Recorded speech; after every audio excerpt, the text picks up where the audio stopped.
Yes, YouTube, what are we saying? So back again with another video. It's going to be a bit of a shorter one this time. However, I do think it's going to be beneficial for a lot of you that are already lean or want to get lean and want to maintain it. So this is how to maintain a lean physique all year round, right? All year round. Look good all year round.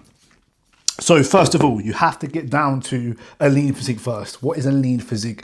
I would say 12% body fat, and that is six pack with some obliques. I'll put a picture here just so you know what it is. And then once you get there, then you have to basically just focus on being in your maintenance calories. Now you're probably thinking, well, what are the maintenance calories?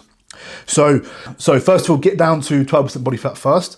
And if you watch my other videos on my YouTube channel, it will tell you, once you're there, the calories that you're on where your weight doesn't move down and your weight doesn't move up, you stick to that calories, and that's your maintenance.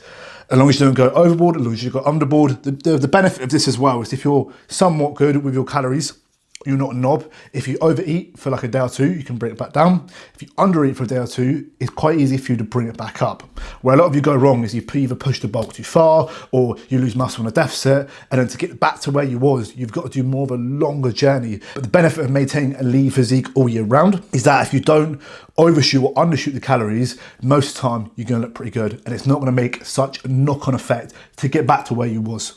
Low volume, and the reason why I'm going to say low volume, right, is because if you're already lean, your food and your calories are going to be on the lower end. So from my experience is that if you do loads of high volume, you're not going to have the sufficient amount of fuel from carbohydrates to recover, to have good quality sessions, and you'll potentially regress rather than progress. So I would always opt in for low volume at a lower body fat percentage.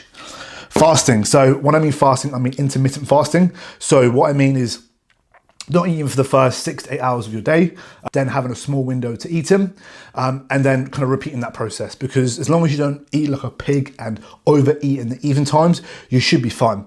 And it's also going to be a good way to manage that hunger feeling. Diet Cokes / coffee. So again, it's just going to be another appetite suppressant where if you wake up, you have a couple of coffees, it's going to help channel that craving that you have. And just with the Diet Coke, it's exactly the same. It's just going to be a bit more sweet, something that you have in the afternoon. My advice though is do not have a coffee past 3 p.m. Or 2 p.m. if you're going to bed at a reasonable time, because you most probably won't sleep.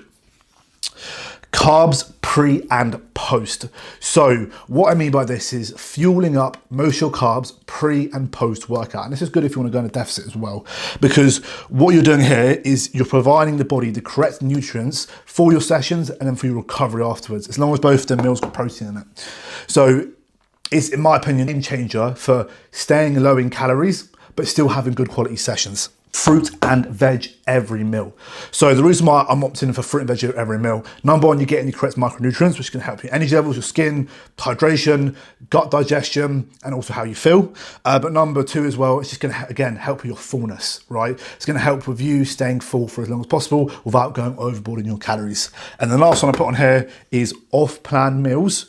Once or twice per month. The reason why I put it once or twice per month, because if you do once a week, you can go overboard, and this can affect your maintenance. You can actually go into a surplus from one off-plan meal. So as long as you don't eat like a knob, and you limit yourself to once or twice per month, you should be fine. And to be honest, if you actually are quite mindful of your calories, you can probably do it once per week. However, I know for a lot of you who've got an addictive personality, you know you can't just go on a meal out and order fucking chicken salad. Like, you'd rather just get a whole meal. So that's why I say once or twice per month. So if you want to see more videos similar to this, make sure to subscribe to my YouTube channel. If you want my free ebook where it's got loads more value similar to this one, comment below the fire emoji. But if you got to the end of this video, thank you very much for watching, and I shall see you lot in a bit.